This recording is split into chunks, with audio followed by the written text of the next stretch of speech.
Welcome everybody to the Similitude of Prague. Today we've got my three mates here, and we're going to talk about the best of the Prague in 2023, the worst in Prague in 2023, honorable mentions, and ones we can kind of consider surprises that, obviously surprised us and maybe made us fans. So, and today we're going to go in the order of Ian, Nathan, and Mike, and then myself. And we're going to stop with our number fifth favorite album of 2023. So, Mr. Hutchins, Oh, ready to go. the pressure's on. The pressure's on. Now, do I want to go five through to one or one through to five? That's the real question here. I'm going to start with the top and work my way backwards. I think I'm going to do that. So, okay. So my absolute favorite record of 2023, and I'm sure this is going to be here, was Moon Safari's Himmlerbachen Volume 2, which I was surprised I put this at number one, I'll be honest with you, because it arrived so late in the year. You know, it's the middle of December.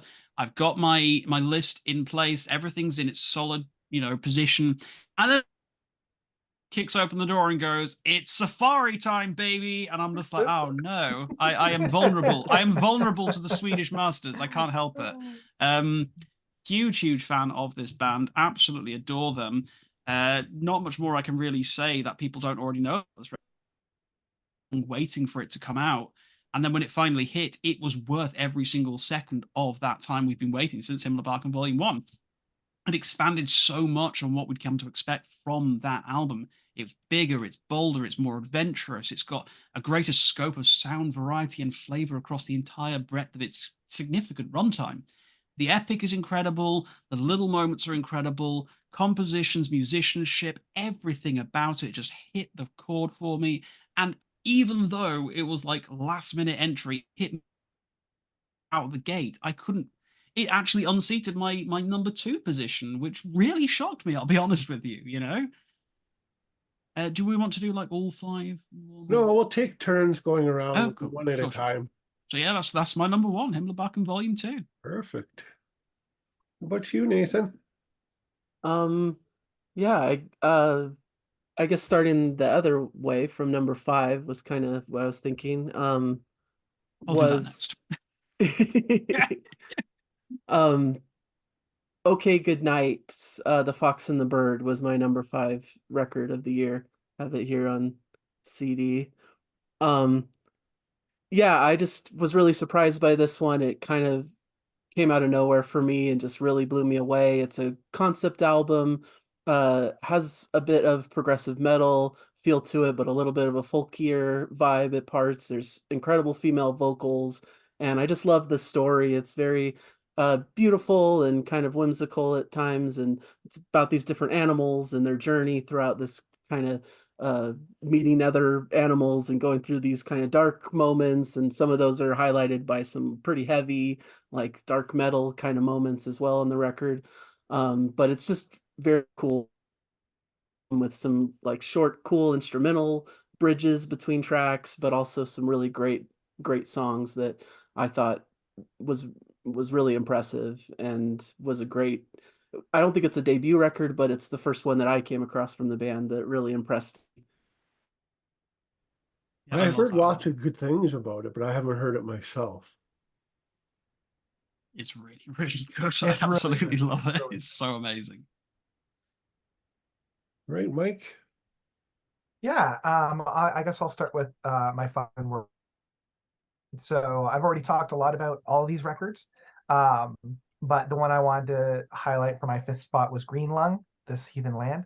Um, it took everything that I love with Ghost and ran with it. Their last record of Imperia. I always trip over that. Pura. Thank you, Impura.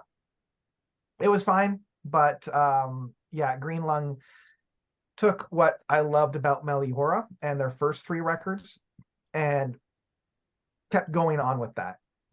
It's fun, very acid rock, very early metal from like the 70s of like the Black Sabbath, and very tongue-in-cheek, very occultish, and it just I don't know, it's so much fun. And the keyboard work on here is just superb. So yeah, I really loved This Heathen Land by Green Lung. Cool. Completely agree with that. Great record. My number 5 is a little known group from Atlanta, Georgia called Great Wide Nothing. And their sequel to the Yes. previous album, Hymns for Hungry Spirits, Part 2. I'd like to have Daniel on the show someday. We've become pretty good friends over the few years, and he's a really interesting guy. And this is a great album. So that is my number 5 for 2023.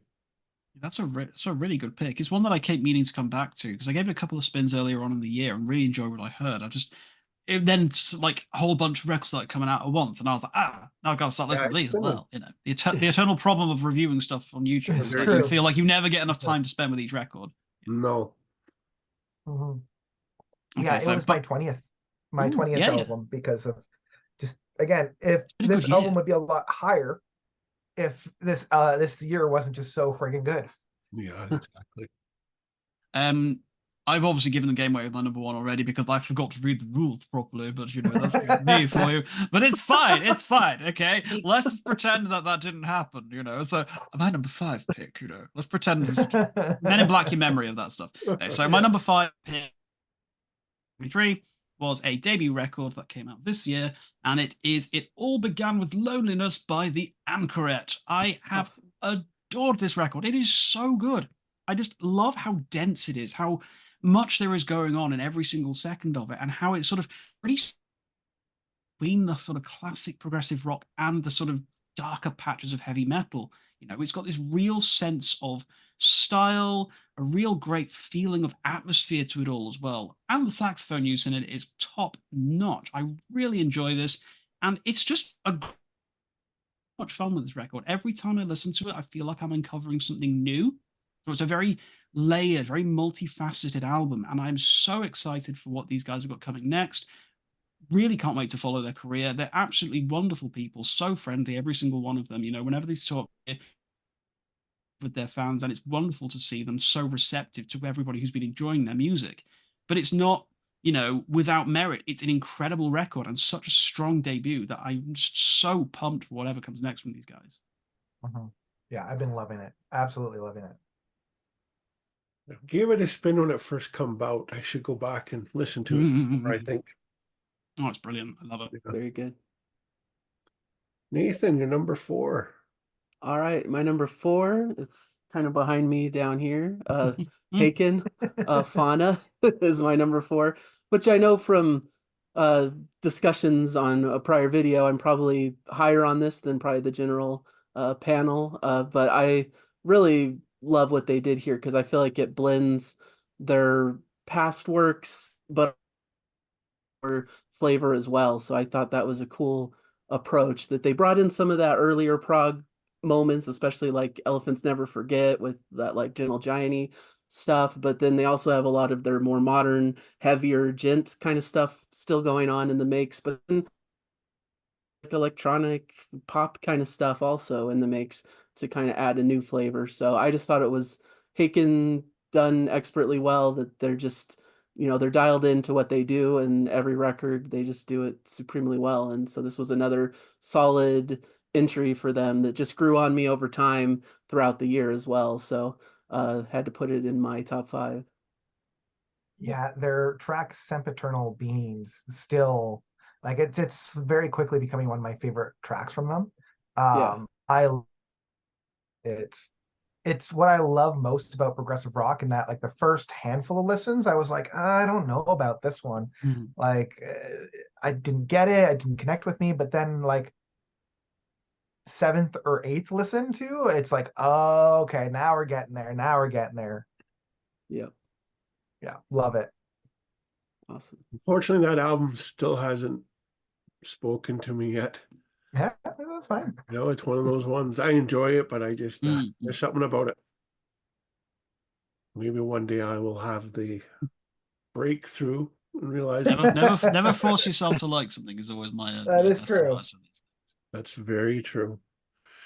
And my number 4 was thanks to Nathan, about a band that sounds a lot like retro Van der Graaf Generator and early King Crimson. and that is Seven and Pale and their new album, Oh, Summit. Yeah. I excellent. cannot Good pick. understand how good this album is. It works so Yeah. well. It's good. It's That's my superb. note. It's such a great record. Like, It if you is. like It's that sort of old school prog, it's just, yeah, it's incredible. right up there. It was Yeah. almost sounds like it's from the 70s too. Mm. Yeah. Yeah. Yeah, my number 4 was I Am the Manic Whale with their bumper Book of Mysteries. For the longest time, this was the first record that I heard that I was like, oh, this is definitely top tier, like album of the year quality. Mm. You know, the track Nautilus alone is one of and I belt it out whenever I hear it. It's my favorite type of like this style of retro prog, you know. It's still a record I haven't given enough time with. Like, Yeah. I love what I've heard. So really do, and I know that it's going to be my kind of thing when I get into it. It's just trying to find the time to do so. It's just like, oh, there's not enough hours in the day. Damn it. Yeah. It's definitely worth listening to. I would give it the time of day for sure. Well, Yeah. when I've got my big lack of attention of all the physical media in the world to enjoy myself with, I'm like, right, let's catch up on the stuff I've missed out on. I'm not gonna have anything else to do. It's true. Yeah. Sorry for jumping over you there, Mike. No worries at all. No worries. Ooh, I think we cycled back to little old me.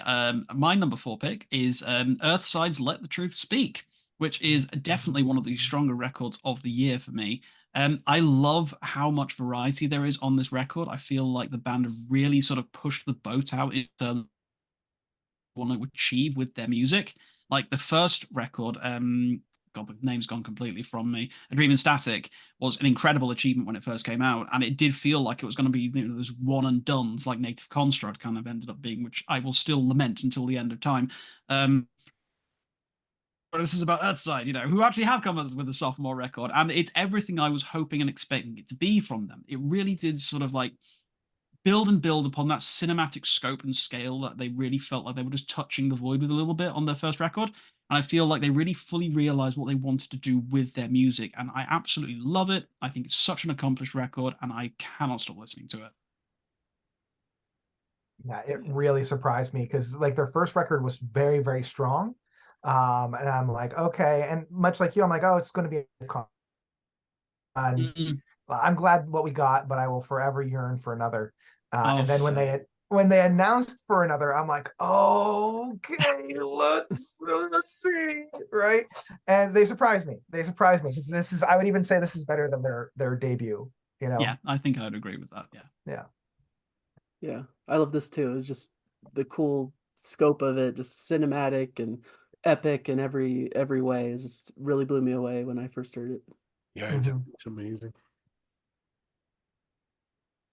Guess we're at So number. my number 3 is number 3, right? Yeah. This is a little outside of like the typical prog stuff that I do, so a little strange choice, but I really love Nickel Creek's record Celebrants, which is much more in like bluegrass, folk kind of style, but done pretty creatively, and I think it has a great through line throughout the album. I feel like each track kind of moves together, so it feels conceptual in a way, and just their vocals are really impressive. The leads and how they sing together and the bluegrass style elements, but they're adding some different things, some, discordant kind of melodies, but they work and sound really great. And it's just altogether a really beautiful album that has so many great parts to it that just stuck with me through the whole year. Given it a couple listens now, and I've got to say, I'm really enjoying what I've heard from it. It's a lot of fun. It's Yeah. it's just really fun. It's just an enjoyable record from start to finish. There's not like a single. It's like you meet that guy who you've never met, doesn't really like them, even though you know nothing Mhm. about them. I Mhm. kind of felt that way with this record. It's just immediately enjoyable. Yeah. Yeah, same. I gave this one, I put this one on whenever I was doing some long walks in the woods, and it provided a really good soundscape for that. Yeah. Cool. Your number 3, Mike. Yeah. So this was hard. Like getting my three kind of nailed down. Any one of these could have taken the number one spot. So I just wanted to kind of preference that. But like after doing a lot of soul searching, my number three one is the Moon Safari, the Himlay back in volume two. It exceeded all the expectations that I had for it. It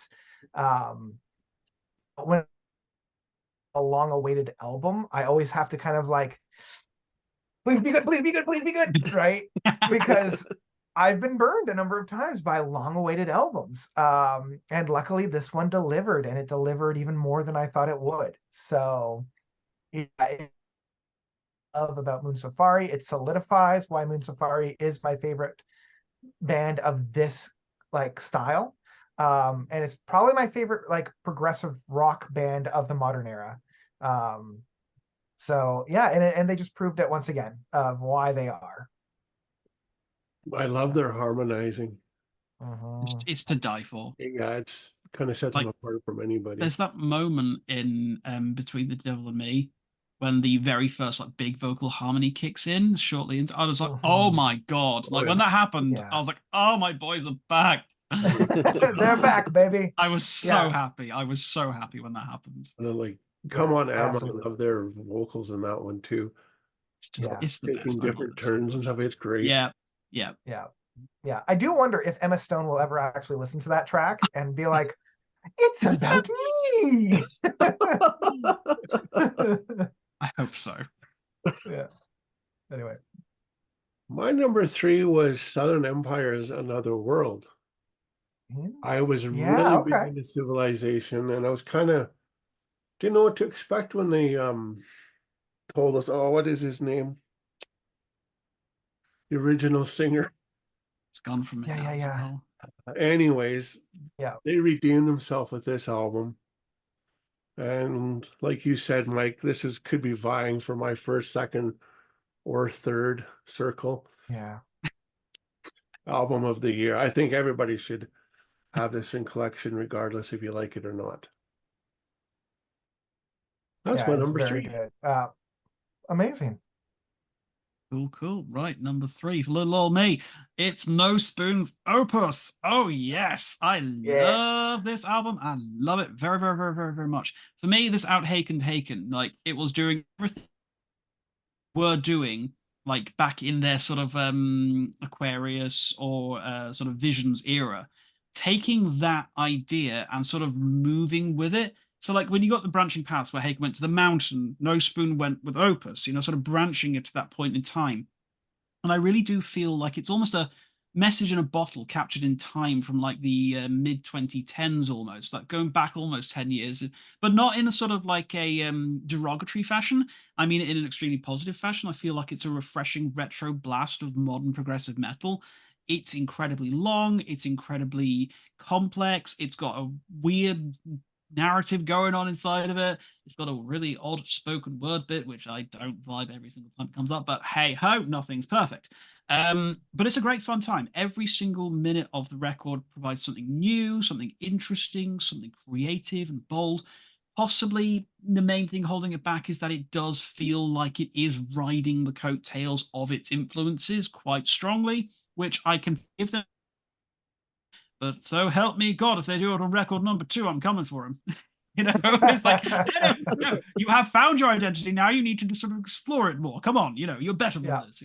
If you're listening, No Spoon, don't lean on Haken on album 2. Lean on someone else, like, I don't know, Dolly. But she's already done that as well. So everything, nothing's original anymore. But it's an incredible time. Yeah, I was gonna say, like, when the weakest part about this album is that it sounds too much like some of my favorite songs from my favorite artists.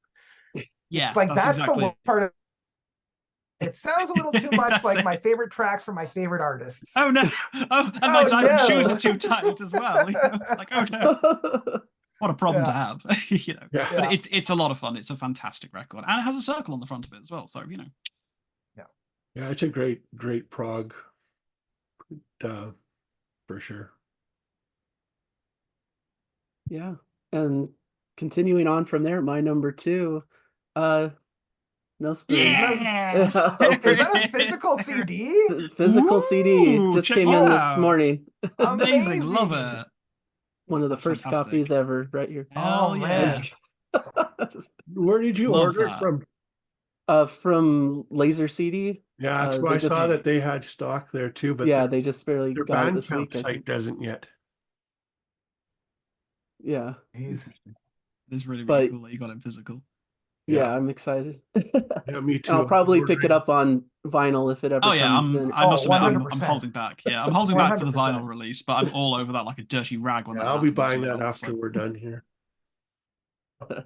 yeah, but I adore this record. I think it's amazing as a debut. Like it's mind blowing that it's a debut because it sounds so professionally done, and it's just like Mhm. sounds like a seasoned band, and I just loved it from first listen.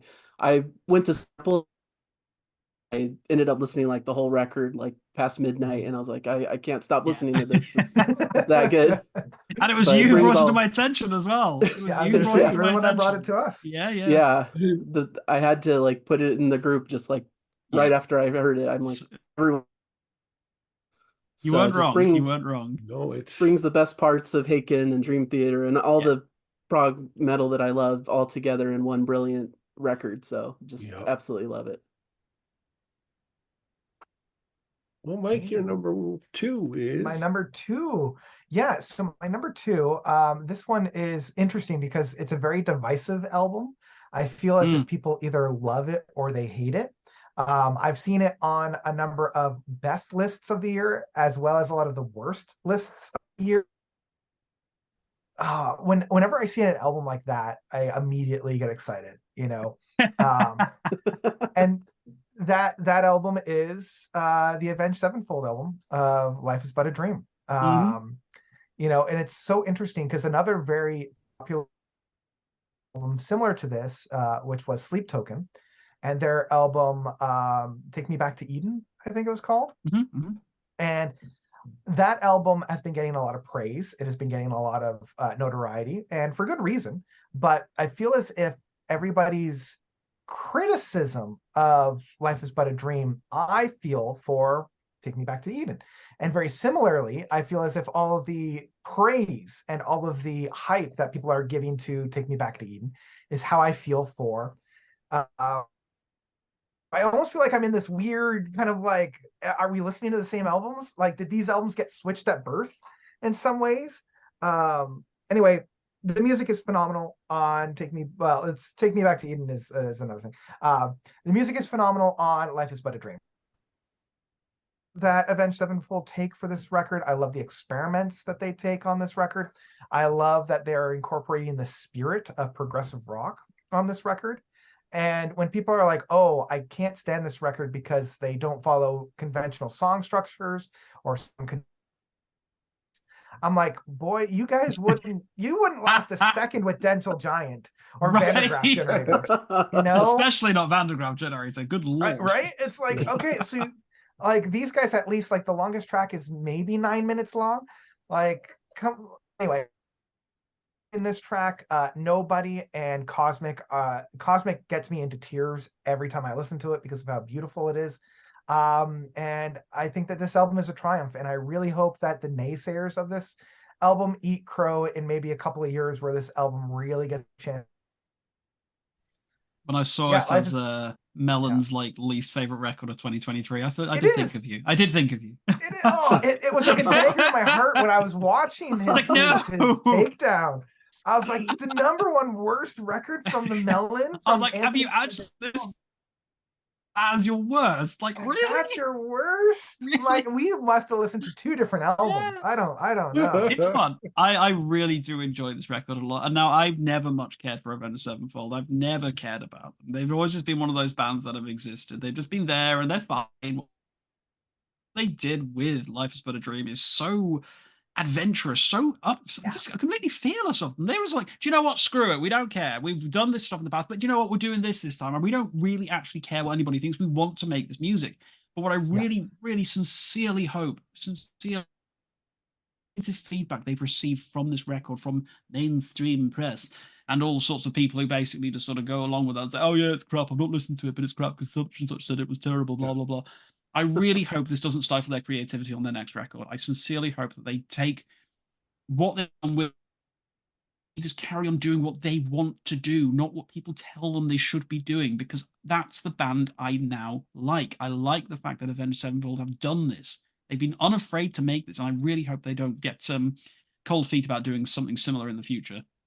Yeah, they listen more to those who are praising this record rather than those who are naysaying it. Mm-hmm. It's a shame that those who are naysaying it have a little bit more clout than say we do. You know? All right, that's a good choice. I've listened to it a few times, but I guess I'm going to have to listen to it some more. My number 2 took this gentleman 28 years to finally release something, and that is I.O. from Mr. Gabriel. Mhm. I love how the CD comes with both the dark and the light mix, so I don't have to go out and buy 2 copies of the vinyl. Oh no. And I'm so sorry, Brent.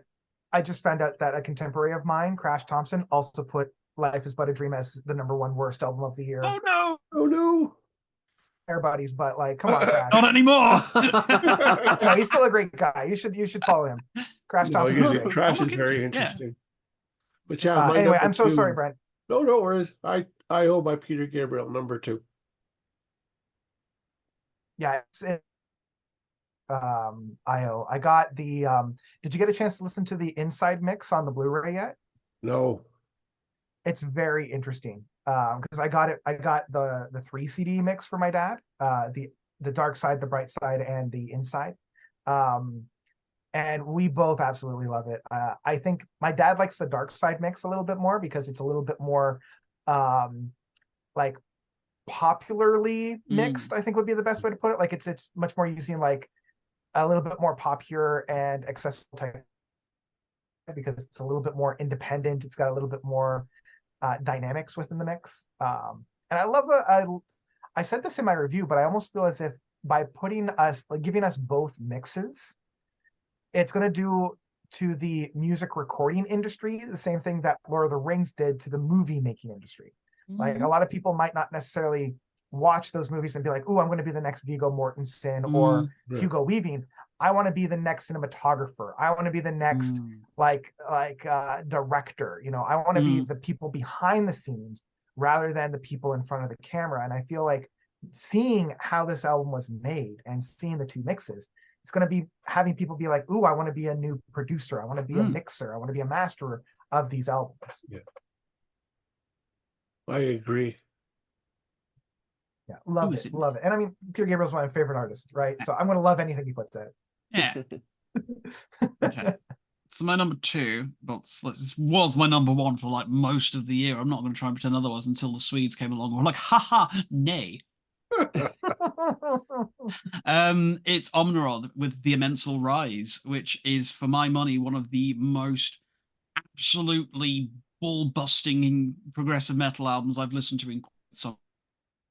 Like the fusion love child of Strapping Young Lad, Devin Townsend, and Between the Buried and Me, all rolled into one exciting, ridiculous, over-the-top package. Everything about this album is maximalist. Everything about it is extraordinarily extra. There's not a single record that shows any real restraint. These guys are just like, you know what? You know, it's like that bit in the 1989 Tim Burton Batman film where Michael Keaton's all like, "You want to get nuts? Let's get nuts." It's like that, but in musical form.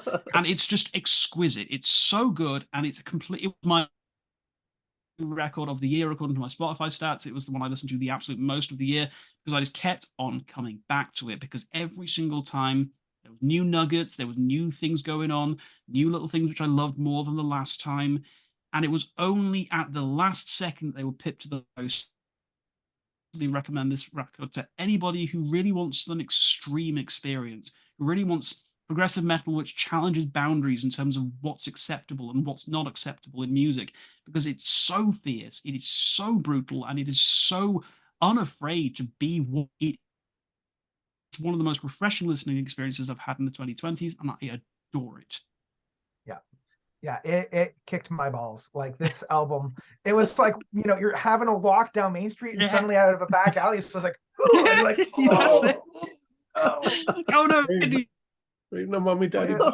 it's yeah, I it's love just it. so brutal. It's so intense, and I loved it. It's got, and this is the thing that I love about like a good death metal and a dense good death metal is that every time I listen to it, something new comes out because it's so dense. That it's like every listen is a first listen in a lot of cases. Yeah. So. It's superb. I can't get enough of it. I'm still listening to it today, and I'm probably going to be listening to it for a very long time. Yeah. Right, Nathan, you're number one. All right, my number one, it's been already talked about a lot, so I'll keep it brief, but it's Moon Safari and Himmelbach Number one, Volume 2. buddies. Yeah. Just brilliant. I exceeded my expectations, which were already sky high. And just love everything about them, and I think they knocked it out of the park with this release. So, brilliant record. Yes, very brilliant. So good. So good. Mike, I guess that's my number one. This was another one that was introduced to me the group, y'all, and that is of course Bear Ghost with their album Jiminy. This album is very quintessentially me, and I've been thinking about this album for the longest time, trying to figure out what it is about this album that draws me to it so much. And I think it's because the band starts with because they started their musical journey doing a lot of covers of Disney songs, like King Louie's song of I Want to Be Like You, Poor Unfortunate Souls. And so a lot of these tracks have that Disney the DNA that they then continue on with, and I can hear that with brilliant crescendos and brilliant buildups. Each track on here has a moment of kind of the build and aspect to it that I absolutely love. So with the Disney and the quick witticisms of like a Will Wood in a lot of these tracks, along with just the fun and optimism about the whole thing, and then ending it off with a gut churning track of Vultures. It shows that, yeah, even though we're very tongue-in-cheek, we're very happy, joy, we can still rip out your heart, and Vultures does that. So yeah, this is the album of the year, which I think goes a long way. And it was just an absolute blast. If I were talented enough to write music, this would be the music that I would be writing. So nice yeah, choice. love it. Yeah, it's just like his heavy metal Will Wood to me, and and Will Wood was my album of 2022. So I think this was like number 6, I think, or something like that in my list. It was within the top 10. I remember that much, but it's superb. It's absolutely incredible. There's not a single track on it that I don't love. It frequently forms the soundtrack when I'm cooking dinner because there's something about cooking spaghetti bolognese to the sound of what is it called, the Bart Skinspan or whatever it is.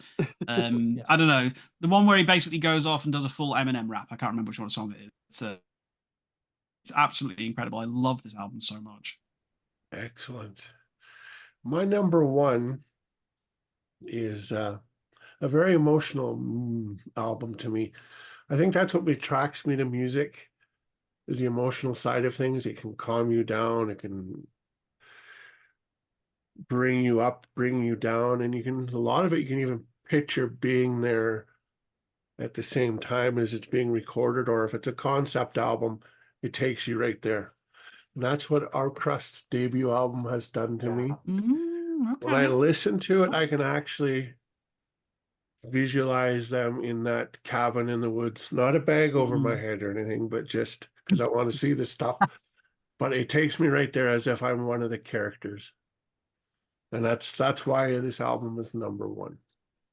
Excellent choice. Very solid. very good. Yeah. All right. So you guys want to do honorable mentions next, or do you want to go straight to the stuff I don't like? Maybe rattle off a couple of honorable mentions first, I reckon. Yeah, let's do some honorable mentions. I'm not going to go through too many of them. I'll do a few, just ones that I've not really had the opportunity to speak about on any of these videos yet. So let's go with Flesh Vessel with Yearning, Promethean Fates Sealed, which is one of the most avant-garde black metal releases I've heard in quite some time. It's so incredibly weird. There is no way I can possibly describe this in words. I tried to in a review that I did, and I still think it, but it's incredibly odd. I don't even like labeling it as avant-garde black metal because I don't feel that's enough of a descriptor of it. It's just such a strange, such a bizarre record, but it's really worth listening to because of how odd it is. Also, just on top of that, I want to put a quick shout out to Neo Obliviscaris with Exul. Great record. Love to hear this band back. Savage as always, not skipped a beat in the number of the years that it's been since we last heard from them. Fantastic entry into their catalogue. Still carrying on what it is that they do, which is fine, which is great. Not exactly setting like new boundaries, but still a fantastic example of the sort of work we've come to expect from them. And I suppose last one I really want to put in my sort of honorable mentions. Again, it is the band Heimdall, which is again another one of these sort of blackened kind of scary death metal kind of things, which I'm so often sort of fond of. Enslaved are one of the strongest bands in this particular genre. They've been around for like forever. They've released 8,000 albums, and not a single one of them has been not a single record of theirs I would call objectively bad, just ones that are better than others. But Heimdall is another stellar entry into the band's catalogue. It's got that wintry aesthetic that I love so much from it, but it's just got such a strong presence that I just love it. It's a really strong record. Came out quite early in the year, and it's only not on my higher up on my list because of everything else that came after it. I just liked a little bit more. Awesome. Just the- Yeah, as for some of my honorable mentions, many of them, have been spoken about, and highlight a couple that haven't been talked about, I think. Advent Horizons, A Cell to Call Home, which was one of my favorite records of the last quarter of the year.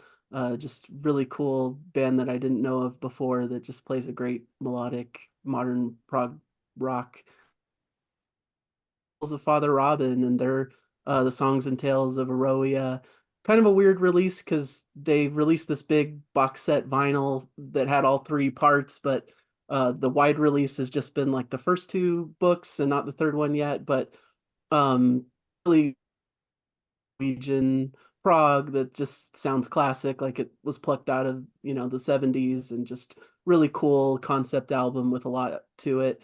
And then also Riverside's ID Entity, which I feel like a lot of people might have forgotten because it came out so early in the really solid release from them that was a lot of fun to listen to this year. So those are a few of mine.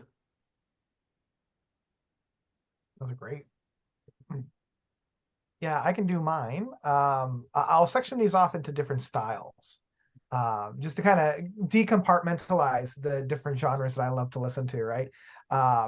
So I think first I'll go for like the very, very heavy black metal stuff that I was introduced to this year, and that started off with Liturgy's 936. Still one of my favorite records of this year. I have to honorable mention that one because it was them that got me into Victory Over the Sun and their track Dance You Monsters to My Soft Song. It also led me to a new edition that I've been listening to pretty heavily of Amun, I believe is how you pronounce it, with Spectre and Obsession. It's if you took the structure of a Godspeed You Black Emperor and put it into black metal for that one. And a Canadian, I believe they're from Toronto, black metal that really knocked my socks off of Thanthafaxis. Thanthafaxis. I can't get it right anytime, ever. Hive and Narcosis is the album that they did. Great record. One of these days I'll learn how to pronounce the name. And then transitioning a little bit further away from like the dirge, the intensity of the black metal, and going more into more melodic stuff. Deadly Carnage put out Endless Blue. That was just fantastic. Very like almost like this black metal shoegaze that's been very prevalent lately. One that I really loved was Fire the Us. That one was really, really good. Some really great like classical piano in that one. And Earn with A Feast on Sorrow. The last track on that was just brilliant.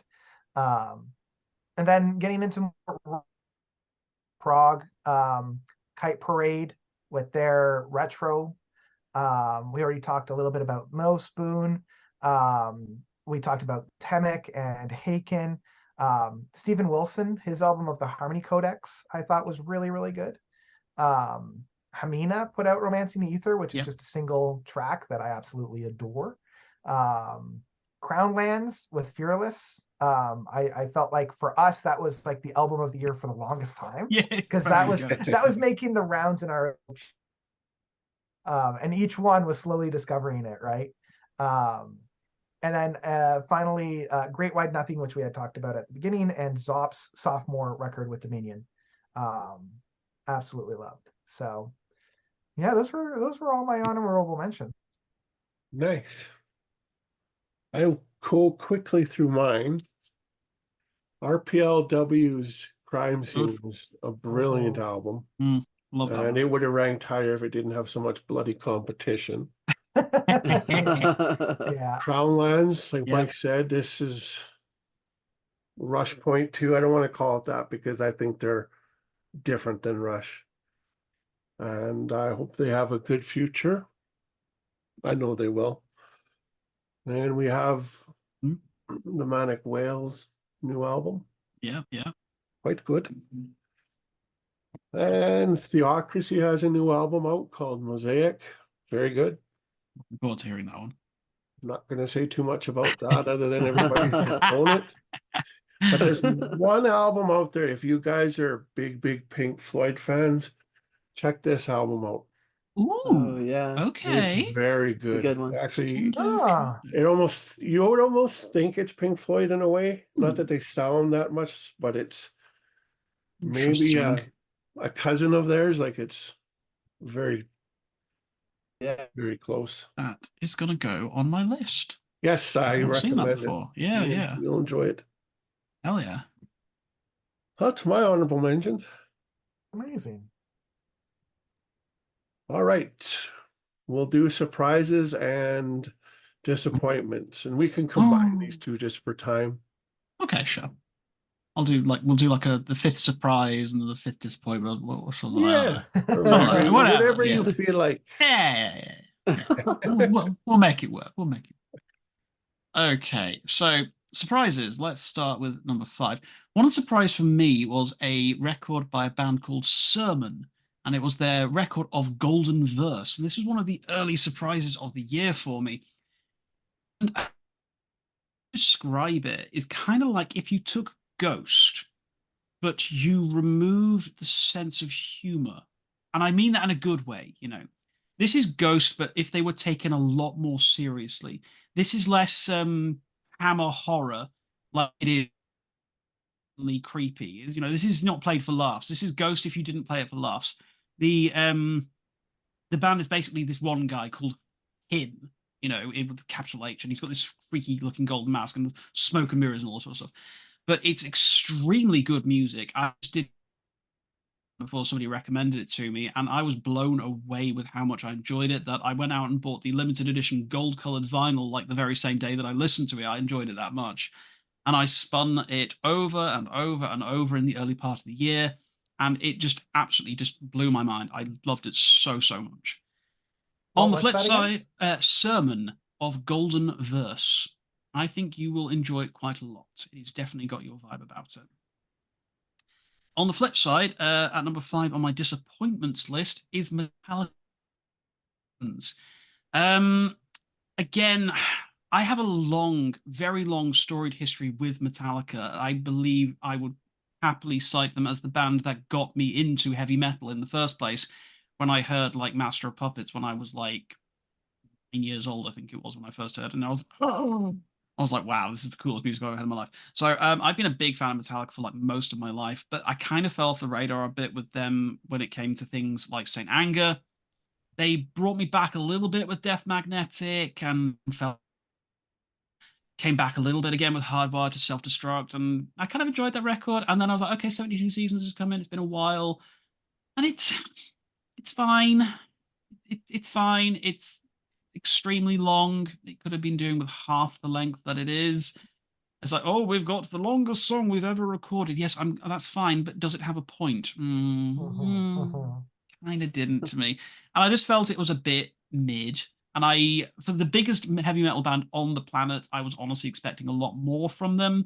Whether at this point in their career, when they feel they've either got nothing left to prove or don't need to, I don't know. However you spin it, I gave it a few listens, and I just can't see myself ever pressing play on it again. I'll be real with you. It's just like, so. But honestly, have you felt that way about any of their releases since the Black Album? Be honest, because I haven't. I honestly, I kind of like Death Magnetic. Yeah, I really do quite like it's a it. strong It's one, good. isn't it? I will occasionally. Yeah, is one because I know it's fan baity as all hell, but I like Unforgiven 3 quite a lot. Oh, yeah, me I too. really do. I love that song. That's the I like only all reason three I bought Unforgiven that songs. album. Yeah, I love all three Unforgiven songs. I think they're really good. But yeah, it's a perfectly fine album. Again, like a Hardwired to Self-Destruct, there's some really good songs on there. I don't know why they made it a double album when it would fit on one CD, but whatever.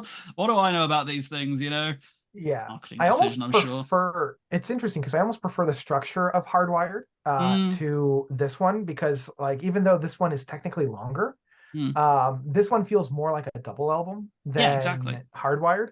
And like I enjoy Lux Eternal and If Darkness Had a Sun from this record, but like other than that, I didn't feel like it's ineffectual, it's not like. And I want to show my cards a little bit here for my fanboy of Metallica. Like it wasn't like Load or Reload, where they were trying things. I know I didn't because it's the 90s. They're trying different things and it just didn't quite work. Not like Saint Anger, where those 3 records I will get up to turn off. That's fair. This one I won't get up to turn off, but it doesn't reach that same height that I had with Death Magnetic. It's fine. I would put this just as much as I enjoyed Hardwired, which is to say it's fine. Yeah, that's it. I feel like I'm the one Metallica fan alive who actually likes Load and Reload, though. So. Travis spoke pretty highly of it, did he not? Overall, the records aren't great, but some of the stuff that Bob's hard on it, Bob's really hard on them. So I don't know. I kind of dig that because like after I discovered Master of Puppets, I kind of moved on to Load and Reload. When I first heard Fuel, he's like, "Give me Fuel, give me Fuel." I was like, "Yeah, that's cool." Like, oh, that was the coolest thing I'd ever heard in my life. I was like, "Oh, I'm a heavy metal fan now. This is cool. I love it." Yeah. So it's more from the nostalgia side of things that I love. Yeah, definitely. That's me. Yeah. All right. So I'll do one and one. A surprise that I really liked this year was Unitopia, their album Seven Chambers. Surprising because I didn't really expect this band to continue. I thought they were kind of done.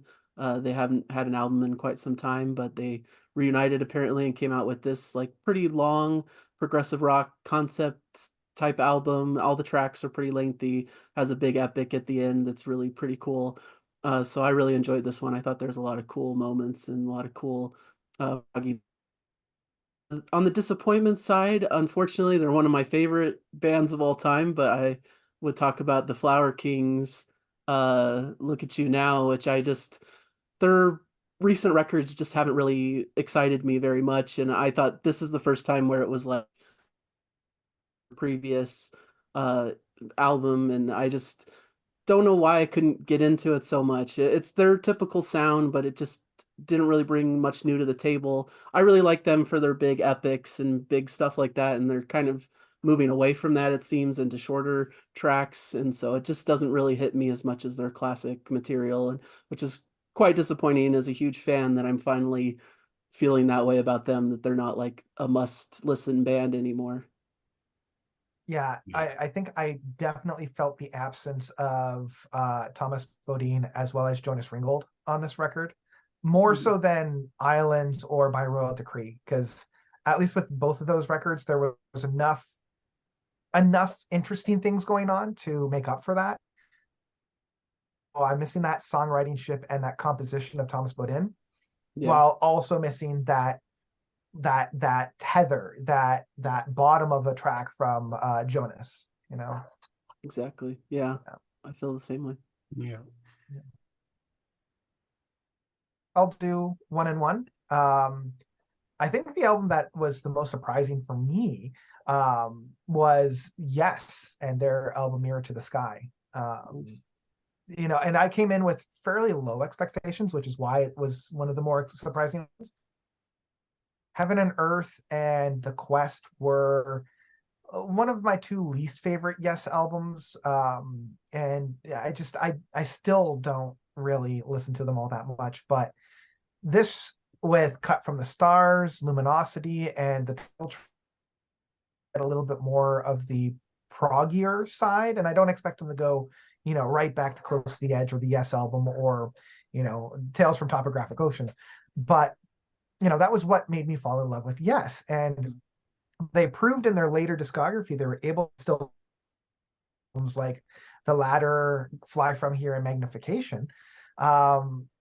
And I just felt like they kind of lost their way. And with this one, it felt like they were on the path to go back. You know, they're still not quite there, but they're on that path. And this album of theirs that I actually was like, oh, there's some good stuff on here. There's some good stuff on here. So yeah, I think I've listened to this album more than I've listened to The Quest or Heaven and Earth combined.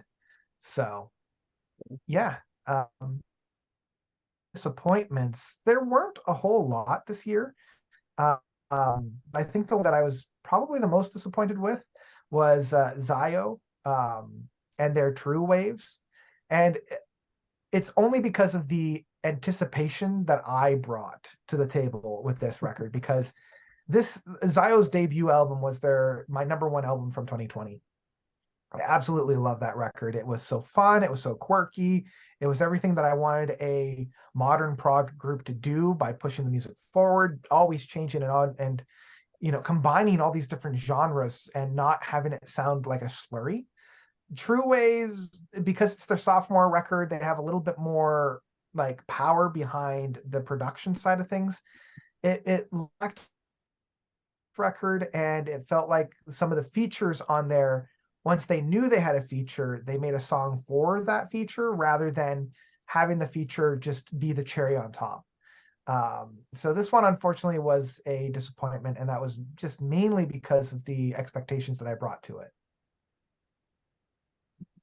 My number one surprise, and it's got to do with expectation too, was the Harmony Codex. That's fair. After the Future Bites, I didn't know what to think. You know, I thought, oh, I hope he goes a little more proggy and kind of stays away from the pop. But I think he managed to mix those two elements and styles on this album perfectly, and that's why it wasn't top 10 on my list, but it wasn't far down the line either. Yeah, I love that one. I think I wouldn't necessarily say it's a return to form, because he doesn't quite ever return to form. Yeah, what is form? What is form? But you know, he's trying a new thing that I enjoy. Yeah, and that's a good way of putting it. Yeah. And I the will always one, support whatever he does. He's always fun. yeah, well, Yeah, same. absolutely. You know, it's my biggest disappointment was from Jethro Tull, the album Rockfield. Too much flute on it. I like when they play flute, but there's way too much on that album. Right. I prefer the album. What was the album before? The Zealot Zealot Gene. Gene. I preferred that 10 times more than this album. I thought this was just, I don't know, rehash leftovers.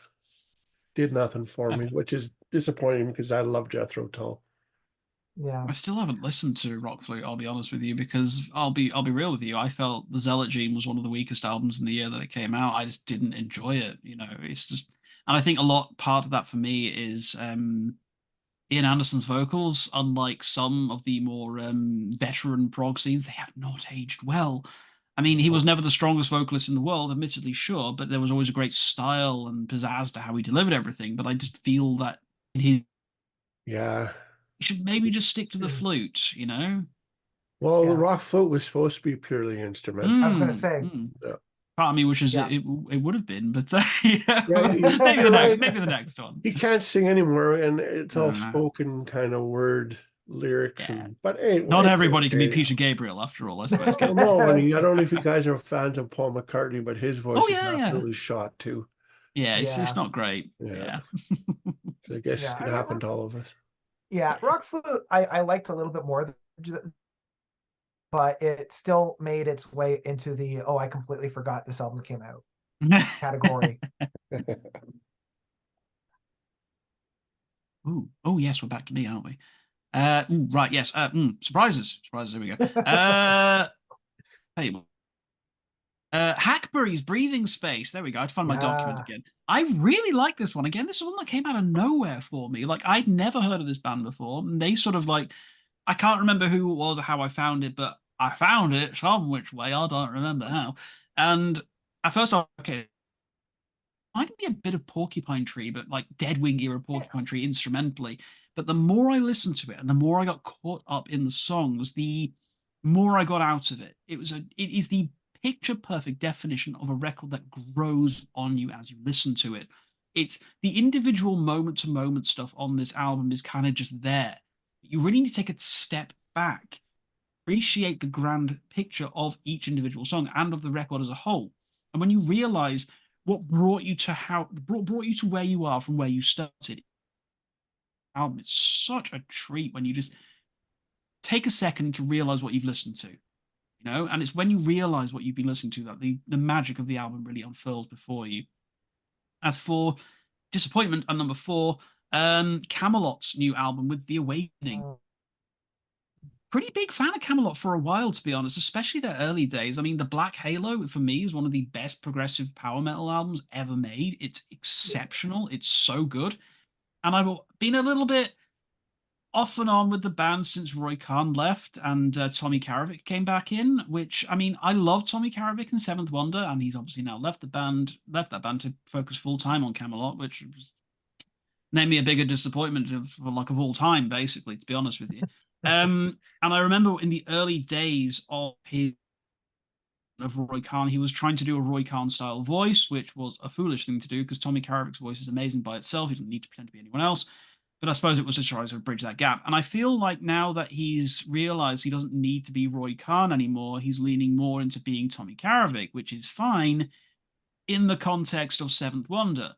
I don't like him as a vocalist within Camelot. It doesn't work for me. It's not the band that I loved, and I don't want to be that guy who goes, I liked them before they replaced the vocalist. Just felt that the awakening was there. It existed. It was power metal-y, proggy. There's some guitars and some keyboards, and he goes, what? Every now and again, which is fine. But I don't know. It left me cold. It left me cold, and that's not what works. Is some of the best ever. I love them so much, and I will still listen to the Roy Khan era all the time. But the Awakening just wasn't it for me. It was just yeah, you know. Yeah. Nathan, any more? All right. So another surprise for me in the year, I really liked Dream the Electric Sleeps album, American Mystic. Just thought it was a really solid album that was really catchy, really fun, great rock record tendencies. Had almost power pop vibe at times and just really cool vocals and just a perfect little record that I really loved through the year. Disappointment, this is I love it.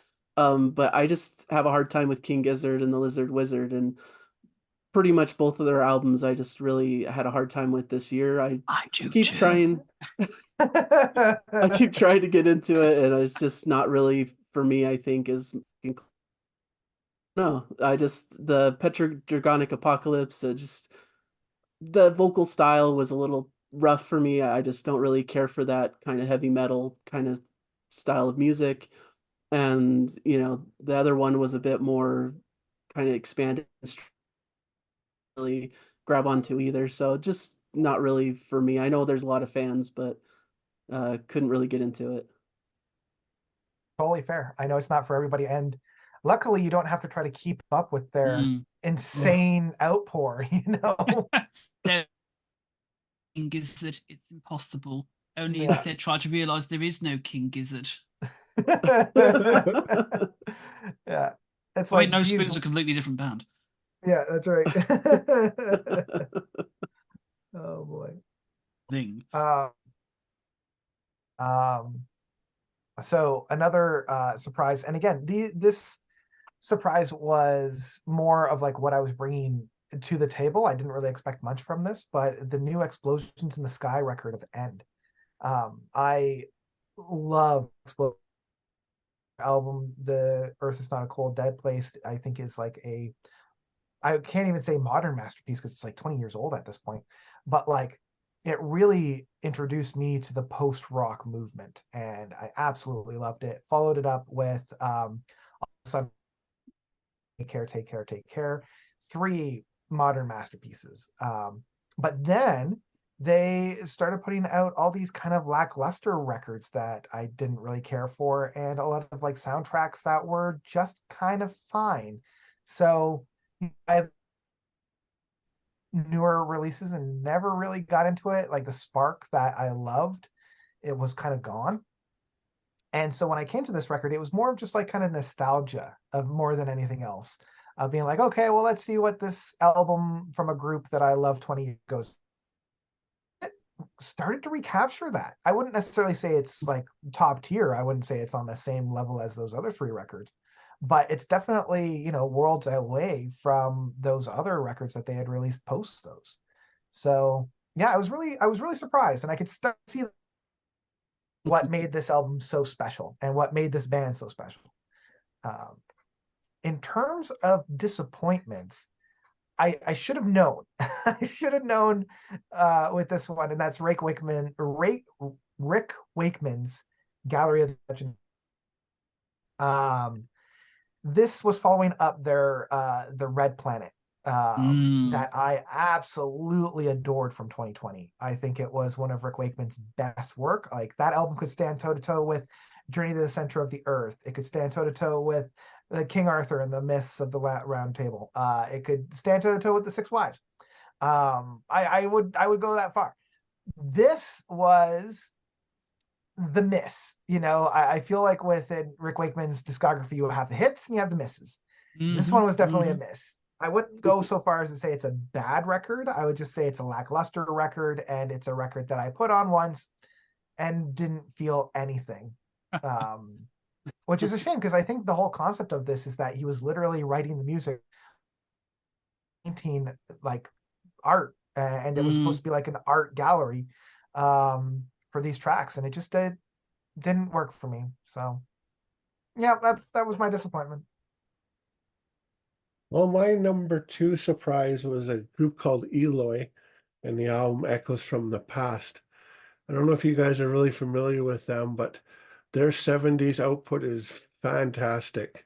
They kind of lost their way in the 80s and 90s, but this new album is brilliant, and I think anybody should just check it out and see what you think. It's quite mellow, but I think you'd enjoy it. And my What was number, the band again, Brent? what's that? What was the band? Eloy. Eloy. Oh, I forgot they put out a Yeah, new record yeah. this year. Yeah. Yeah, if you guys have a chance, just put it on and see what you Yeah. think. It's mellower, but it's I've listened to them in passing every now and again. Yeah. And my number 2 disappointment was E Molecules, The Architect. Okay. I You know, I quite liked it. considering the pedigree that's in that group, I thought it should have been a much stronger album than it was. I agree. That's fair. Yeah, That's absolutely Yeah. fair. It is interesting because we covered so many albums at this point of the year. It was never talked about, you know, and that kind of goes to show, like we were talking about the Anchorette, we were talking about Arc Rust, we were talking about all these other like debut yeah. records in a year that was the year of debut prog metal. I feel like E Molecule was very close to the bottom of that barrel. I agree. You know, whether or not it was good or not, of all those good records, we didn't really talk about it all that much.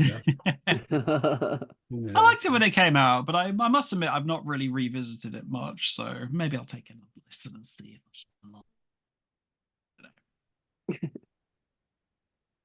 what number are we up to? I've lost count. 3. I think we're on 3 or 4. 3. Great. 3. Cool. Okay. Surprises. Much to the delight of Matt O'Leary, I'm certain. Surprises. And if he's watching this, he knows exactly what I'm about to say. It was the Lemon Twigs with Everything Harmony, a band that was brought to my attention by Matt O'Leary, and a band I've thoroughly enjoyed listening to over the course of this year. Everything Harmony is like, well, it's Everything harmonies going on in this that you could say there's all of them. So everything's a harmony. It's one of those records that I will happily put on when my normie friends come to visit, you know, the people who aren't into the 27-minute long death metal progressive epics where everyone goes. I do have some social graces and know what to put on when people come around, after all. You know? But I feel like the Lemon Twigs is one of those bands and albums which I can put on which bridges the gap between that. There's something so uplifting, so enjoyable, so it's effortlessly enjoyable, and I simply cannot get enough of listening to it. It's been one of those albums which I've just had on repeat for most of the year, like even just as background noise, and it's a warm hug, you know, it's a beautiful warm hug of an album, and it's surprised me and the more I listen to it, the more I think, how have I not listened to this band before? They are everything I like in this sort of style of music. So really enjoyed that. As for disappointments, again with the bands beginning with the letter K, this time it's Catatonia with Sky Void and Stone. Been a big fan of Catatonia for a while now, especially their sort of depressive sad boy vibes. You know, everything's like, I'm so sad, I'm so depressed, I'm so lonely. Blah, blah, blah. I don't know. I vibe it. It's a fun kind of sort of sadness that I really really enjoy out of them.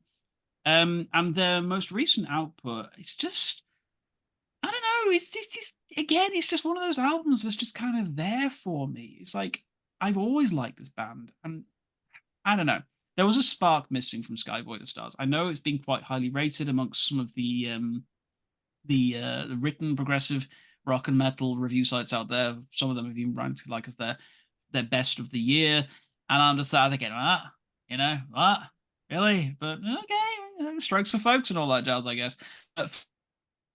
Which is a real shame because Jonas Renkse is like one of my favorite vocalists ever. I think he's got a wonderful timbre to his voice. It's got such a beautiful cadence that I really, really enjoy. And his work that he's done with Aerion in the past has been absolutely wonderful when he's guest featured on some of those records. But no, bland and very sort of, I suppose, mediocre offering for me that I just didn't get a lot out of, which is a real shame. So there we go. Catatonia, Sky Void of Stars. All right. Nathan? All right. For a surprise on my end, I really Stage and their album Waves of Loss and Power. I just thought, you know, classic prog metal, very much in like the classic old school Dream Theater vein, maybe a bit of like a Styx vibe to at least the vocalist sound. Having cool. I just I hadn't really heard of this band before. Apparently, there was like kind of a lengthy hiatus between like their previous albums and this one.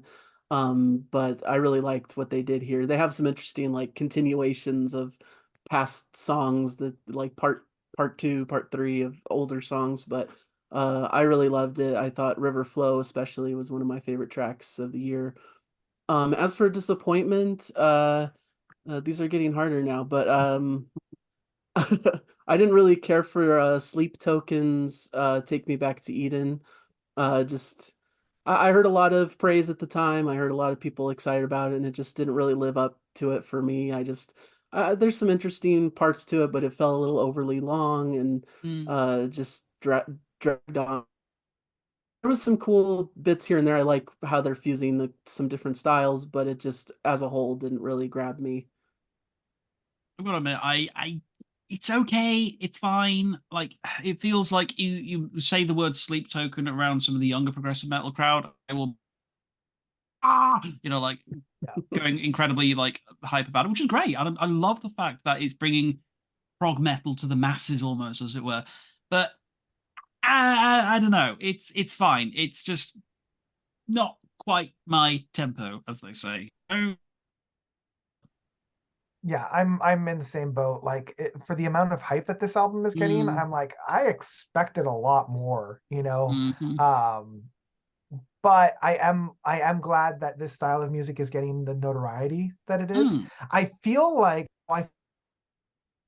and like Hybrid Theory from uh Linkin Park. Linkin thank Park, yeah. you. Linkin Yeah. Park came out and people were like, this is amazing. You gotta, and I listened to it, I'm like, yeah, it's fine. Do you want me to introduce you to Dream Theater? Yeah. Like, it's fine, it's good, but like, I don't know. I was also a Limp Bizkit kid, right? So I'm just I like, mean, but these guys same, were to be honest. doing what Linkin Park was doing like 5 years ago. So I Yeah. don't know. Anyway, that's a I'm in the same boat as you, Nathan. I Yeah, very much. All right, Mike. okay. Yeah. So another surprise for me was Max Richter put out an album, Mm. and it's kind of like a reworking of some of his other tracks from the Sleep project.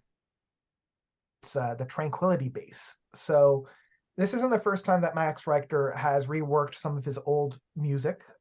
He did this a couple years ago, either last year or the year before, with the Vivaldi's Four Seasons, where he recomposed the whole Vivaldi suite, one of my favorite albums of that year, but then he reworked it again and it just fell completely flat.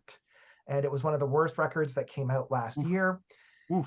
I did not like that at all. So seeing that he was doing kind of a similar was like this 8-hour multi-phased project that, it's basically reconstructing the phases of sleep. Um, he put together this shorter, about hour, maybe 45 minutes of this Tranquility Base. And I'm like, well, he already did that once and I didn't really like it. Now he's doing it with a project that I wasn't the massive fan of. And I actually ended up really, really loving this stuff. And it reminded me once again why I love Max Richter's music to begin with. Like his scores, his soundtracks are beautiful. His Three Worlds, the Virginia Woolf album, as well as the Blue Notebook, it's some of my favorite neoclassical stuff that's been written. And it kind of reminded me of why I fell in love with Max Richter's music when I was sadly disillusioned with his music last year. So this one kind of brought me back onto the Max Richter train. So that's a choo-choo. In appointments, we already kind of talked about it a little bit, but I'll just touch again on the Flower Kings. Look at You Now. And I've never really been a big fan of the Flower Kings post their hiatus after Desolation Rose. It just, I don't know, Waiting for Miracles in my mind is their worst record, and Islands was better. By Royal Decree was a little bit better, but not by much. And then this one I feel I could put back on with the Waiting for Miracles and just being one of their worst. And it's a shame because it comes from one of my favorite retro prog groups. So yeah, I was just disappointed with that one. Well, my number three quickly was Seven Chambers by Utopia. It was great to see them come back, and I think it was a very strong album. And my third disappointment was this Winter Machine and their album, The Clockwork Man. Mm. They're a good band, but they've made the same album 4 times now. Yeah. So Yeah. we need, I hope number 5 Al, the lead singer, expand a bit, get some more genres in it, because you guys definitely have the talent. So yeah, that's my number 3. Moving into the big leagues here for both good and bad, I suppose, aren't we? Oh no. My second favorite surprise of the year is one I've briefly touched on. It's Creeper with Sanguivore. It's honestly, I was blown away by this record when I described to me in a Twitter post, well, not directly on there, but it's a Twitter post that I saw, and it was described as sort of like Ghost meets Depeche Mode with the Sisters of Mercy playing backup to it, and it's exactly that.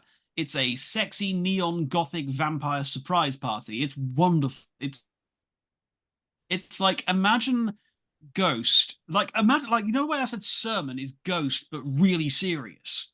This is Ghost but really much sillier than Ghost, and really just embracing that sort of gothic horror of sort of weird silly vampires in tight corsets out their fangs while simultaneously going, oh no, I'm being chased by sexy vampires through a darkened cemetery. It's got that vibe to it. It's actually a concept album as well, which I didn't realize until like the third time I listened to it, about like these two vampires, and they're called like Spook and Mercy or something like that. But it's insane. It's so much fun. Like track, and actually, there's something that I didn't actually mention when I was talking about this one in an earlier video. Is it's not just Ghost that we're talking about here. We are channeling Meatloaf. Okay, imagine Bat Out of Hell crossed with Ghost and Depeche Mode, and you've got the track off this is just Jim Steinman, just like complete everything. It's so over the top. It's so extra, and it's just the most endless amount of fun in the world. The cover art makes it look like it's going to be a scary death metal album, but it's really not. It's like the silliest, most entertaining, most just joyful record I've listened to in quite some time, and I am so in love with it. And I was so surprised by what I heard when I first pressed play on this that I just absolutely cannot get enough of it. If I discovered this earlier in the year, when I was actually, making my top 15, it probably would have been possibly a top 5 contender. I love it that much. Really can't get enough of it. So super excited for more people to listen to this one.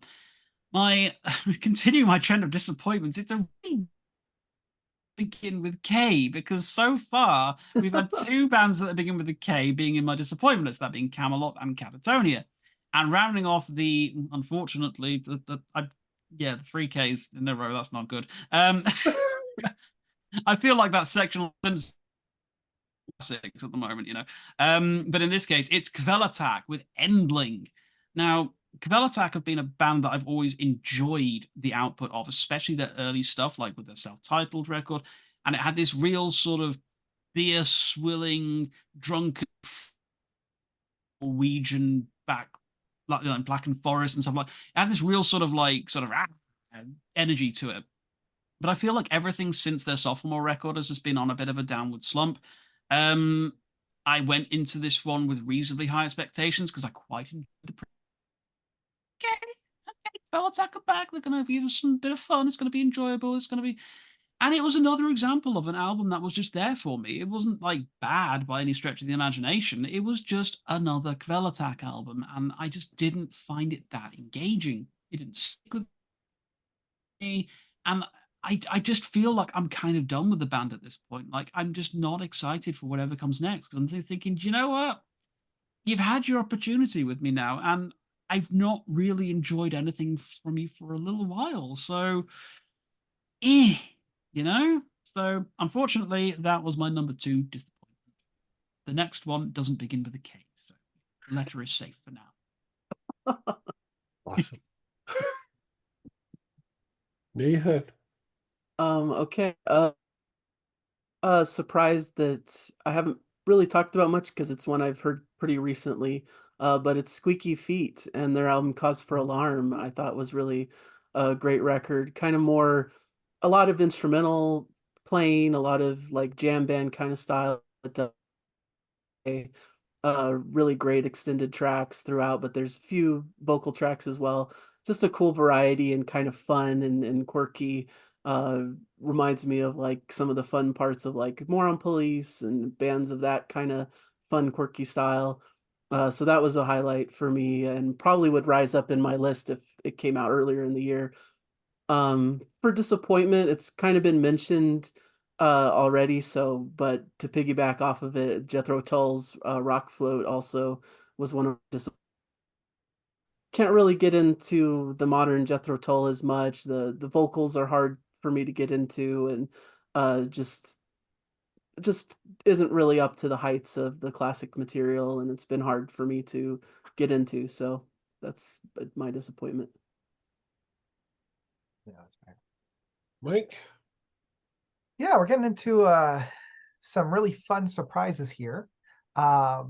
I think the one that I was like really surprised for was N.R. Solberg's 16, Mm. lead singer from Leprous, did a solo record. And we had a lot within the past 2 or 3 years of lead singers going and doing a solo record. And the was the amount of features that he had on it to help him out. Mm. And I feel as if he really did pair with each of these individuals to help construct the songs that they were on. And the one that I really, really loved was, what's his name? Ben Nee. Oh shoot, yeah. Ben Levin? No, that's the bass player. Ben, That's Tony Levin.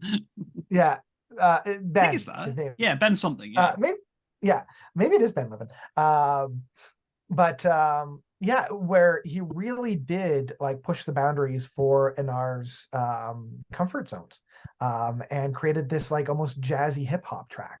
Mm. And I loved Inar's ability to be okay with that, being like, yes, even though this is a solo record where it's all mine, I recognize that I work best when I'm in tandem with somebody else and I'm working really well with somebody else. And I really appreciated that, and I really appreciated a lot of the more intimate side of so yeah, it was a real treat. And in terms of disappointments, the one I was probably one of the more disappointing albums of this year was Lazuli, and their album of Mm. Ons, especially off of the heels of the Dieter Baum record that came out a couple years ago that I absolutely adored. The record slaps. I understand. Yeah, I know that they got a new guitar player on this one, and that the change up of sounds, but it just felt like it was like they were trying to channel like 90s Radiohead or Marillion, and in my mind it didn't quite work. It didn't quite have that stay power that a lot of their past records do. And that was a shame. It was a really shame because they were coming off of the heels of a really great record streak of like each record was just banger after banger after banger. And this one just kind of felt flat. Outside of the first track off of this album, the rest of the tracks here are a bit of a dud because they're very intimate tracks, they're very slow tracks, and even when I'm in that kind of, I didn't particularly care for that. So yeah. Nice. My number 4 would be Earthside's new album, Let the Truth Speak. I didn't know what to expect after such a lengthy wait, and they didn't disappoint. I don't think it would have made my top 10. It didn't. It made my top 15, but so be it. Like I said, there's a lot of competition and strong music this year. Nathan, or not Nathan, Ian, sorry. Ooh. Don't have any disappointments left. Are you saving yourself? Ooh. Okay. Okay. Gosh, here we go. Okay. My biggest surprise of the year is one that I discovered fairly recently. Well, I say fairly recently. It's not. It's just that it's taken me a long, long time to really get into this record. Like, I discovered this one back when it came out in like May, I think it was, of last year. And it's been one that I've been on again, off again, sort of exploring, really trying to get to grips with. And honestly, it's times like this, now that it's finally clicked for me, that I'm actually kind of sad that I did my top records of the year when I did, because I honestly think that it's possible that there could be a very different look at my number 1 spot. And I'm talking about Spectra and Obsession by the band Amoon, or Amoon, or whatever you want to call it. This is one of the most rewarding records I've heard in a very long time. It's extraordinarily long. It's not far off 2 hours in length. There are 3 epics on it, 2 of which breach 20 minutes, one of which almost hits 35 minutes. And it is one of the most listen to. To call this sort of experimental progressive black metal isn't fair to the record, I don't think. It's kind of an entity unto itself. It very much it's actually kind of heartbreaking because the band broke up shortly after this record was released, so I don't think we're probably going to see anything else from them, unfortunately. But to have left this record to the world as their final statement as a band, I couldn't ask for anything more exquisite. It's a record that justifies its extraordinary length. Most records of this sort of like incredible runtime do not justify it, or they struggle to justify it. Spectre and Obsession really does make you feel every single second of every single minute on this album. You can pass out to this album. You can keep your attention held throughout the entire experience. It's got a bit of like a vibe for everything and everyone. And as I say, if I had been given this record more attention over the course of the year, when it got to the end of it, different number one spot, even above Moon Safari. That's how much I've been vibing this record, especially of late, when it's finally clicked with me, when I finally feel like I understand the album. You know, it's incredible. It's a superb album. Yeah, I'm in the same boat. I've been loving this. It's like if music was taking the expression of a Godspeed You Black Emperor. You know, like it's channeling like the Yankee album of theirs, or the Lift Your Skinny Fists.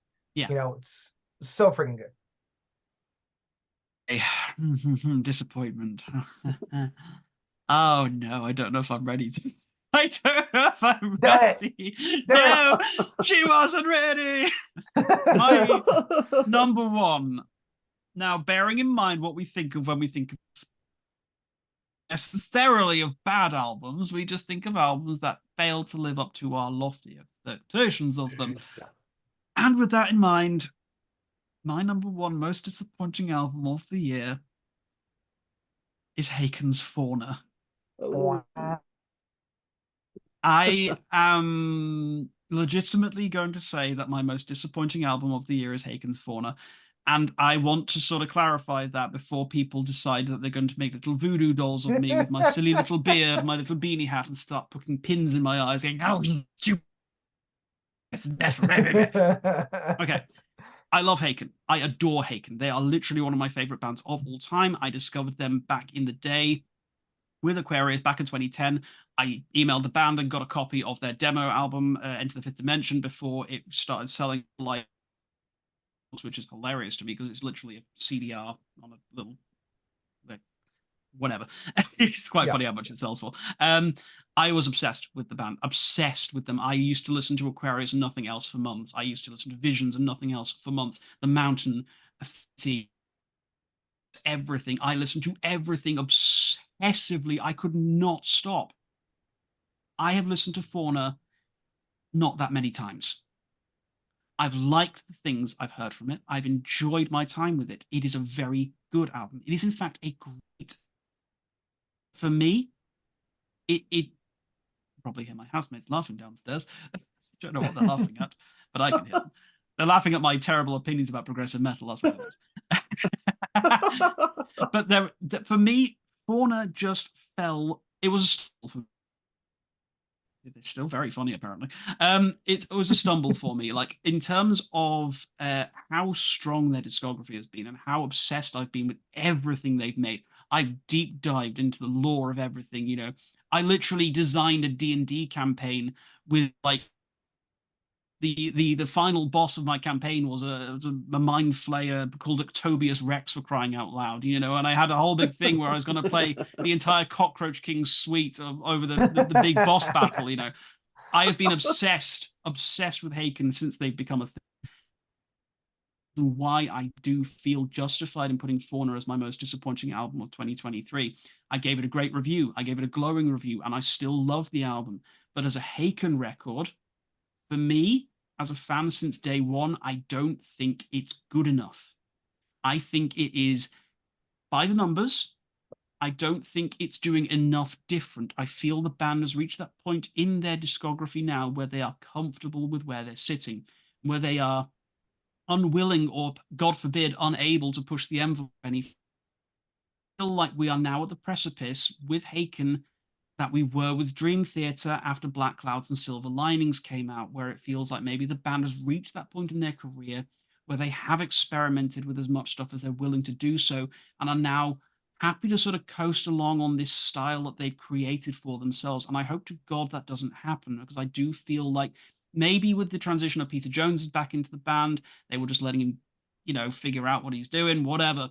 But I just really feel like the band are dangerously up the next Dream Theater, because they used to be my favorite band until after Mike Portnoy left, and then I sort of fell out of love a bit with the band, and they've not really recovered since. Hopefully, now that Mr. Portnoy is back in the fold, I can start calling Dream Theater my favorite band again. Here's hoping. But yeah, that's my justification for why Haken's Fauna is my most disappointing record of 2023. Still love it. Still a great album, just not good enough for me. Mostly because my expectations for the band are so absurdly high that anything less than literally triple S tier is going to be a problem for me. So, Ian, please don't kill me in the comments. I couldn't agree more with you. That's exactly how I feel about that Mm. album too. Musically, it's brilliant. It's very good, but it's Yeah. by numbers totally. They're in the same camp. It's like, I don't know, it's pretty good.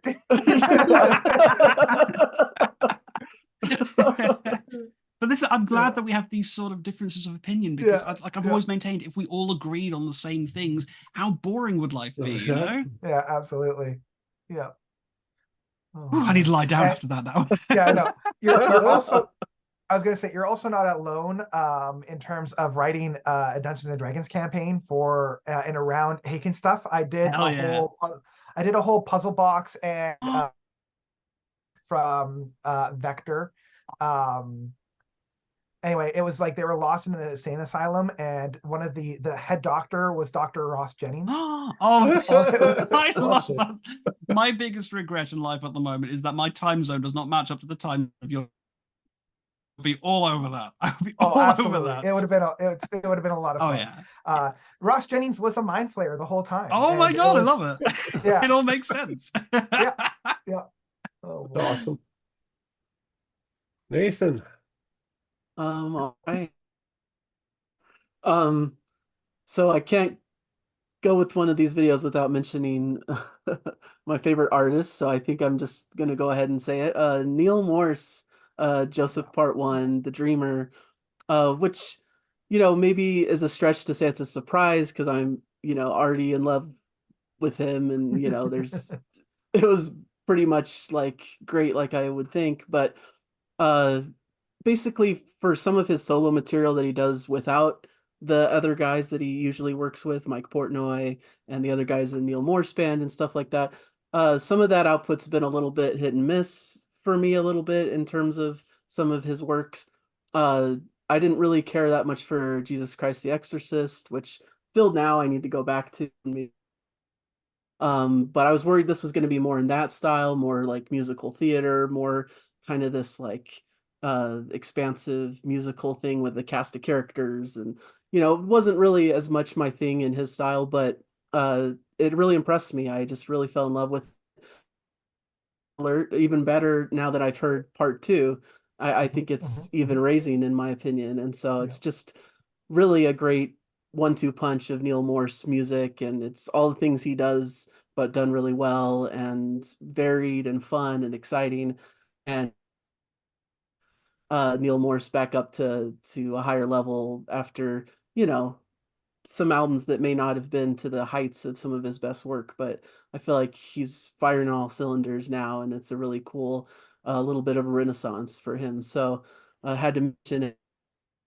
My most disappointing record, which, as we've said, maybe shouldn't be considered disappointment because the expectations were already low, but it's Roger Waters' Dark Side of the Moon redo. It's a turd no matter how you look at it. I can't a dark, depressing, just slog of a record that I just can't even really get through. It's tough, taking a classic record and totally like making it unlistenable. It's a crazy thing. I'm gonna take Dark Side of the Moon. Yes, look at me, I'm very talented. Just like, stop it, bad Roger, put it down. I wish you'd take all that energy and actually record another solo album. Right? Yeah. It's like, good grief. Why has he got to ruin something that's already amazing? Yeah, I don't get it, but I'm not an artist, so go figure. Okay, I guess that's over to me. So yeah, this one is an interesting surprise for me because again, this really shouldn't have been, but it was just based on some of the past outpours. So this is actually what that I've been loving for a number of years now. An American singer-songwriter in the Americana side of things, an individual by the name of Lana Del Rey. Oh, Um, she's put out some of my favorite like Americana albums, like Norman fucking Rockwell, Ultraviolence, Lust for Life, and Born to Die. And her voice is just otherworldly. But I don't know, after Chemtrails Over the Country Club and Blue Banisters, I kind of fell off the hype train. I wasn't all that into it. But then she came out with Did You Know That There's a Tunnel Under Ocean Boulevard? And just blew me away. I love every single track on this one. I know some people say it's a little, but as a, progressive rock lover, and it's a kitty, amazing. Sorry. Um, I'm okay with albums being long. I'm okay with albums being of the longer side of things. And I love tracks. They're so infectious. They're so beautiful. They're so haunting. Yeah, I think this might be maybe my second or third favorite record from Lana Del Rey after Born to Die. It's just I and it really surprised me. After Blue Banisters and Chemtrails, I was like, maybe she's lost her way, but this shows that she definitely is. And in terms of disappointments, again, much like how everybody else was saying, this isn't necessarily because it's a bad record. It's just the expectations that I brought to the record. And we've already talked about it a little bit, and that's Southern Empire's latest record. I know, and I understand, like, it's good, but because Civilization was it was one of my favorite progressive rock albums of the 2010s, and nothing short of another masterpiece would have met the bill, right? Like, and the fact that this album was just okay, it was just a good record, that when I was expecting greatness, when I was expecting an absolute banger, I was disappointed. No matter how many times I listened to it, to be like, no, this is going to be the listen that I'm going to really get out of it. This is going to be the one that I really love. It just never clicked for me. And again, it was what I was projecting into it, rather than say like Dark Side of the Moon Redo or Redux or whatever, where it's objectively a bad track. This was me bringing the hype, and it didn't quite have it. So yeah, I've got to admit, I love the first two Southern Empire albums. They're incredible, absolutely incredible pieces of work, especially Civilization. Like, my God, that's so good. Goliath's Moon, banger of a track. Love that. Incredible. And don't even get me started on like Caravan. Is it called Caravan? It's so amazing. Incredible epic. I just think I expected more from this, I'll be honest with you. Especially after it's been quite a while since we last had Civilization come out. Like, I mean, I was always nervous because you're replacing the lead singer with somebody else. And that's always a dangerous thing to do. Like, always. I think of more than any other band member being replaced, the lead singer being replaced is the most sort of kind of moment. It's nerve-wracking. And he's great. He is great. But it also means I'm quite worried about the new Big Train album as well, of course. But that's another matter entirely. But it's a good record. It's perfectly good, like you say. But I don't know. It's the weight of the expectations that's come from what's come before it, because the first two Southern Empire albums are some of my favorite modern prog rock albums, like, ever. They're so good.